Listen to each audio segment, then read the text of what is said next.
الحمد للہ رب العالمین والصلاة والسلام علی الانبیاء والمرسلین اعوذ باللہ من الشیطان الرجیم بسم اللہ الرحمن الرحیم رب اشرح لی صدری ویسر لی امری واحلل عقدۃ من لسانی یفقہوا قولی واجعل لی وزیرا من اہلی۔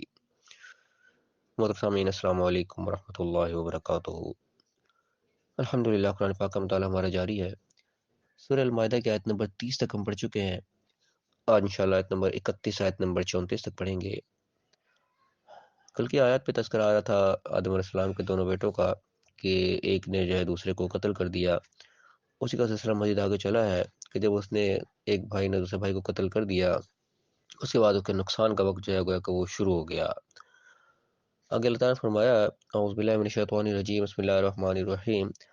فبعث اللہ غرابا یبحث فی الارض۔ تو اللہ تعالیٰ نے ایک کوے کو بھیجا کہ وہ زمین کو کریدتا تھا۔ اب وہ معاملہ ہے کہ اس طرح ہوا کہ ایک بھائی نے دوسرے بھائی کو مار ڈالا، قتل ہو گیا۔ اب یہ زمین کے اوپر ایک پہلا قتل تھا، اس سے پہلے کوئی شخص مرا نہیں تھا، تب وہ قتل کر دیا، مار دیا، ایک شخص مر گیا۔ اب وہ سمجھ نہ آئے کہ اس کا میں کیا کروں، کوئی سیمپل موجود نہیں تھا، کوئی ایسا سین پہلے کبھی ہوا ہی نہیں تھا۔ اب سمجھ نہ آئے کہ مار تو اس کو دیا، میں کیا کروں، یہاں پڑا ہوا ہے، کسی کو پتہ چلے گا، میرے باپ کو پتہ چل گیا، میری ماں کو یا بہن کو پتہ چلا تو کیا بنے گا آگے، سمجھ نہیں آ رہی تھی اس کا میں کروں کیا۔ تو اللہ تعالیٰ نے ایک کوے کو بھیجا ایک سیمپل کے طور پہ، کہ وہ زمین کو ریدنا شروع ہو گیا ان کے سامنے آ کے۔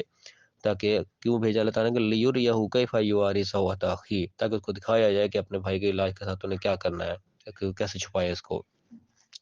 قالا، جب یہ دیکھ لیا اس نے کوے کو، زمین کو ریتنا شروع ہو گیا، قالا یا ویلیتا اعجزت ان اکون مثل ھذا الغراب، تو ان کو پچھتاوا اس چیز کا ہوا اس بھائی کو جس نے مار دیا تھا، کہ ہائے میری خرابی، میری کمبختی، میری بدبختی، عجزت، میں اتنا عاجز ہو گیا، اس کے قابل بھی نہ رہا کہ ان اکون مثل ھذا الغراب، اس کوے کے مانند ہی ہو جاتا، کم از کم کوے میں اتنی سمجھ ہے کہ وہ زمین کو رید رہا ہے۔ اب وہ مجھے اتنا سمجھ نہیں آیا کہ زمین کو کھودوں، اس کو دبا دوں، یہاں پہ میرے ذہن میں اتنی بات بھی نہیں آئی، اتنا میرا یعنی کہ گر گیا میں، مثل ھذا الغراب کے کوے کے جیسے میں ہو جاتا۔ فاواری سوءۃ اخی، اپنے بھائی کی لاش کو میں چھپا دیتا، یعنی کہ اس کو پھر پچھتاوا اس چیز کا ہوا کہ میرے کیا اوقات رہے گی، میں اتنی بھی میرے اندر عقل نہ آئی کہ میں اس کوے جیسے ہو جاتا، کہ وہ کو رید رہا ہے زمین، میرے دماغ میں یہ بات نہیں آئی کہ میں زمین کو کھود گئے تو اس میں اپنی لاش کو دبا دوں اپنے بھائی کی۔ پھر کیا ہوا کہ فاصبح من النادمین، تو پھر اس کے ندامت کا، جب پچھتاوے کا، شرمندگی کا وقت جو ہے، پھر وہ اس کا آغاز ہو گیا، وہ شرمندگی کے اندر پھر وہ ڈوبا رہا۔ فاصبح من النادمین من اجل ذالک، اس وقت سے لے کر، اب یہاں پہ آیت ختم ہو جاتی ہے، من اجل ذالک کے ساتھ سے علیحدہ ہے، لیکن یہ بھی ایک بیچ کا ٹکڑا میرے حساب سے اسی ساتھ تعلق رکھتا ہے کہ یہ جو کام ہوا اس کے سامنے، اس کے بعد سے اس کے ندامت کا وقت شروع ہو گیا۔ اس کے بعد یعنی کہ اس کو کوئی بڑی کوئی اس نے یعنی کہ مارکا مالے بڑا میں نے کوئی کارنامہ دے دیا، اس نے کام کر دیا غصے میں آ کے، لیکن اس کام کرنے کے بعد اس کو پچھتاوا ہی اس کے ہاتھ آیا، اس کے ہاتھ اور کچھ چیز نہیں آئی۔ پھر اللہ نے فرمایا کہ کتبنا علی بنی اسرائیل، ہم نے بنی اسرائیل کے بڑی چیز لکھ دی، ان کو ایک ریٹن آرڈر دے دیا اس چیز کا۔ کیا کہہ دیا ان کو کہ انہ من قتل نفسا بغیر نفس او فساد فی الارض، جس نے کسی ایک جان کو قتل کیا، کسی جان بغیر کسی جان کے بدلے میں، یا فساد پھر زمین پر فساد پھیلانے کے حوالے سے، یعنی کہ دو ایکسیپشن اللہ نے دی ہیں کہ اگر تو کسی نے کسی جان کو پہلے مار ڈالا، اس کے بدلے میں تو اس کو مارا جا سکتا ہے، قتل کیا جا سکتا ہے، یا وہ زمین پر فساد پھیلانے والا ہو گیا کہ لوگوں کو امن برباد کر رہا ہے، لوگوں کا جینا اس نے محال کر دیا ہے، اس صورت میں اس کو مارا جا سکتا ہے۔ اس کے علاوہ اگر کسی نے کسی جان کو قتل کیا، فَكَأَنَّمَا قَتَلَ النَّاسَ جَمِيعًا، تو ایسا ہے جس نے اس نے پوری انسانیت کو قتل کر ڈالا۔ یعنی قتل کرنا کسی کو بے گناہ کو اللہ کے نزدیک اتنا بڑا جرم ہے کہ ایک قتل کو ایسا ہے کہ پوری انسانیت قتل ہو گئی، کتنی بڑی یعنی کہ بات ہے۔ ویسے ہم پڑھ کے گزر جاتے ہیں، کوئی ہمیں اس کی ہمیں سمجھ میں نہیں آتی، لیکن اللہ نے بہت بڑی بات کی ہے کہ ایک انسانی جان کی اتنی حرمت اللہ نے رکھی ہے، اتنی اس کی اہمیت رکھی ہے کہ ان دو ایکسیپشن کے علاوہ کسی نے اس نے پہلے سے کوئی قتل نہ کیا، اس کے بدلے میں اس کو مار دو، یا کہ فساد فی الارض کر رہا ہو تب اس کو مارا جاتا ہے۔ اس کے علاوہ کسی نے یعنی کہ بے گناہ کو کسی نے مار دیا تو ایسے جیسے پوری انسانیت کو مار دیا، کتنا بڑا جرم ہے۔ اب انسان پوری انسانیت کو قتل کر دے، صاحب لوگ اس کی سزا کی کیا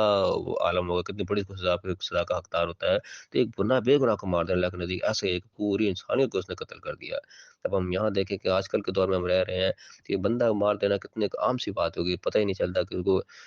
کئی جنگیں ہو کر ہو جائیں تو اس میں بے گناہ بے شمار مارے جاتے، اس کا تو حساب ہی کوئی نہیں۔ بس انسان اپنی ذاتی دشمنی کے اوپر غصے میں آ کے پتہ نہیں کس کس بہانے سے جو ہے کوئی بندے کو مار دیتا ہے، بالکل ایسے کسی کو جانور کو مار دیا، اس طرح آج کل کسی بندے کو مار دیا جاتا ہے تو کوئی پوچھنے والا بھی نہیں ہوتا۔ طاقتور لوگ ہیں وہ تو ویسے ہی پھرتے رہتے ہیں، دندناتے، ان کا تو کوئی ہاتھ بھی نہیں ڈالتا۔ ٹھیک ہے، اللہ کے نزدیک کتنا بڑا جرم ہے۔ دنیا میں انسان جائے بے شک جتنا مرضی دندناتا پھر لے، جتنا مرضی آزادی کے ساتھ گھوم لے، مار کے بھی کسی کو، لیکن ظاہر ہے اللہ کے دربار میں تو وہ نہیں بچے گا۔ تو اللہ کے دربار میں کتنی اس کی سخت پکڑ ہے کہ اللہ تعالیٰ ایسا کہہ رہے ہیں ایک کو مارنا بھی پوری انسانیت کو مار دیا، تو اللہ کے نزدیک بہت بڑی چیز ہے یہ جان کی حرمت۔ میں کہ ومن احیا، جس نے کسی کو زندگی دے دی، کسی کی جان بچا لی، فکانما احیا الناس جميعا، جیسے اسے پوری انسانیت کی جان بچا لی۔ کسی کی جان بچانا بھی اللہ کے نزدیک اتنا بڑا نیکی کا کام ہے، جیسے پوری انسانیت کہیں مرنے جا رہی تھی تو پوری انسانیت کو ہی بچا لیا، ایسا اللہ کے نزدیک اس کی قدر ہوگی۔ پھر میں کہ بولا جاءتہم رسلنا بالبینات، اور تحقیق ان ہمارے پیغمبر ان کے پاس بالکل واضح دلائل نشانیاں لے کر آ گئے، بنی اسرائیل کے پاس بھی۔ پھر کہ ثم ان کثیرا منہم بعد ذلک فی الارض المسرفون، لیکن اس کے باوجود بھی لوگ ان واضح نشانیوں کے بعد آ جانے کے بعد بھی زمین کے اوپر لوگ حد سے بڑھتے ہیں۔ اب یہ اس وقت جو دنیا میں ان کا فساد ہوتا ہے، لوگ جو ایک دوسرے کی جان کو دشمن بن جاتے ہیں، کہ مسرفون نے حد سے بڑھ جانی نا، اللہ نے تو بتا رکھا ہے، کون نہیں جانتا کہ کسی کو بے گناہ کو نہیں مارنا چاہیے، ہر ایک کو پتہ ہے، لیکن پھر بھی لوگ حد سے گزرتے ہیں، پتہ ہے لوگوں کو۔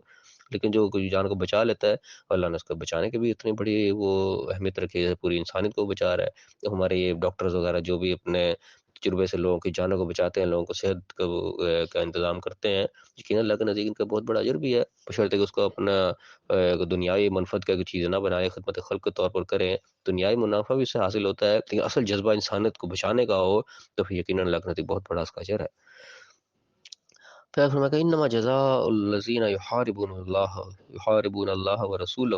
ویسعون فی الارض فسادا ان یقتلوا او یصلبوا او تقطع ایدیہم وارجلہم من خلاف۔ اللہ فرمایا کہ بے شک ان لوگوں کی جزا، ان کا بدلہ ہے جو اللہ کے ساتھ جنگ کرتے ہیں، اس کے رسول کے ساتھ جنگ کرتے ہیں، کہ اس کے الٹ چلتے ہیں، جس طرح اللہ کے لوگ کہہ رہے ہیں اس سے الٹ چل رہے ہیں، گویا کہ اللہ سے جنگ کر رہے ہیں، اللہ کے مخالف کھڑے ہو گئے آ کے، وہ یسعون فی الارض فساد، زمین کے اندر فساد کی کوشش کرتی ہے کہ زمین کے اندر فساد برپا ہو جائے، زمین کا امن و امان خراب ہو جائے۔ ان کی جزا اللہ کے نزدیک کیا ہے؟ کہیں یقتل، ان کو قتل کر ڈالا جائے، ویسلب، ان کو صلیب دے دی جائے، اور تقطع ایدیہم وارجلہم، یا من خلاف، یا ان کے ہاتھ اور پاؤں مخالف سم سے کاٹ دیے جائے، ان کی زندگی گوا کہ ان کی جیرن کر دی جائے، ان کو تکلیف میں ڈال دیا جائے ایسا، اور ینفوا فی الارض، یا زمین سے باہر نکال دیا، زمین سے پھینک دیا جائے، نکال کے باہر ان کو، اتنا سخت یعنی کہ اللہ نے غصے کا اظہار کیا اس چیز کے اوپر۔ ذالک لہم خزی فی الدنیا ولہم فی الآخرۃ عذاب عظیم، یہ تو دنیا کے لیے ان کی رسوائی، کہ دنیا میں ان کے ساتھ ایسا معاملہ ہونا چاہیے، انتہائی رسوا کن ان کا جو ہے جزا ہونی چاہیے، جو اللہ اور کے رسول کے ساتھ جنگ کر رہے ہیں، جو اللہ نے قانون دیا کہ رسول نے جو کر کے دکھایا اس کے خلاف، اس کے الٹ وہ چل رہے ہیں،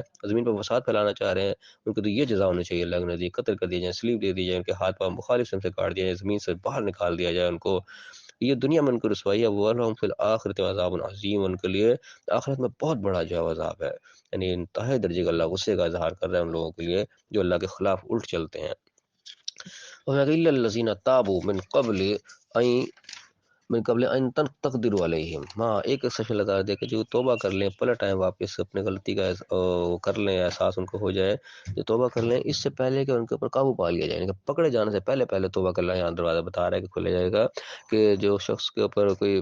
گرفت نہیں ہوگی جب تک وہ پکڑ میں نہیں آ گئی، یعنی کہ اب جرم اس نے کیا، اب اس کو پولیس پکڑ کے تھانے لے کے آ گئی تو اب وہ معافی مانگنا شروع ہو جائے، نہیں، معافی اس سے پہلے پہلے خود اپنی غلطی کا احساس ہو اور انسان پلٹ آئے، واپس آ جائے۔ یہاں پہ اللہ یہ چیز کہہ رہا ہے کہ جو اللہ تعالیٰ نے اتنی سخت سزا کو جو بتایا، بچیں گے وہی لوگ جو قابو آنے سے پہلے پہلے جو ہے توبہ کر لیں،